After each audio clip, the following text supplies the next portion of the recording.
नमस्कार भक्तों। आज हम सुनेंगे माता महागौरी अष्टमी व्रत की कथा, जो सच्ची श्रद्धा और भक्ति से जुड़ी हुई है। बहुत समय पहले एक छोटे से गांव में सुभद्रा नामक एक विधवा महिला रहती थी। उसका जीवन कठिनाइयों से भरा हुआ था। उसके पास खाने को कम राशन था और न ही घर में सुख शांति थी। परंतु उसके हृदय में माता महागौरी के लिए अटूट श्रद्धा थी। सुभद्रा रोज सुबह उठकर माता महागौरी की पूजा करती, दीपक जलाती और मन से प्रार्थना करती कि माँ, मेरी भक्ति स्वीकार कीजिए, मेरी कठिनाइयां दूर कीजिए। एक वर्ष अष्टमी व्रत के दिन गांव में अकाल पड़ गया। सबके पास खाने के लिए अनाज भी नहीं बचा था।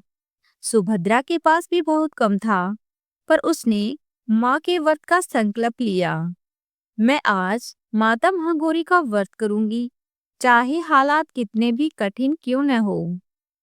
वह अपने घर के छोटे से आंगन में माता की मूर्ति को सजाकर, दीपक जलाकर और पूरे मन से व्रत करने बैठ गई।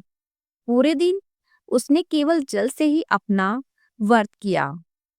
रात को जब सुभद्रा सो रही थी, तो माता महागौरी स्वयं प्रकट हुई। उन्होंने कहा, हे मेरी प्यारी भक्त, तुम्हारी भक्ति और तपस्या से मुझे प्रसन्नता हुई। कल से तुम्हारे घर में सुख और समृद्धि आएगी।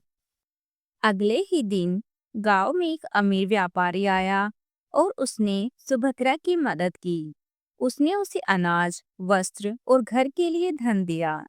सुभद्रा की कठिनाइयां दूर हो गई और वह पूरे गांव में अपनी भक्ति और धैर्य के लिए प्रसिद्ध हो गई। माता महागौरी की भक्ति और तपस्या से कोई भी संकट दूर हो सकता है। अष्टमी व्रत केवल पूजा या नियम नहीं है, यह हमारे धैर्य, श्रद्धा और आत्मबल की परीक्षा है। कठिन समय में भी यदि हम पूरी श्रद्धा से माँ की भक्ति करते हैं, तो माँ हमेशा हमारे साथ रहती है। तो भक्तों, आज के इस व्रत में आइए हम सब अपनी मनोकामनाओं और संकटों को माता महागौरी के चरणों में समर्पित करें। जय माता महागौरी।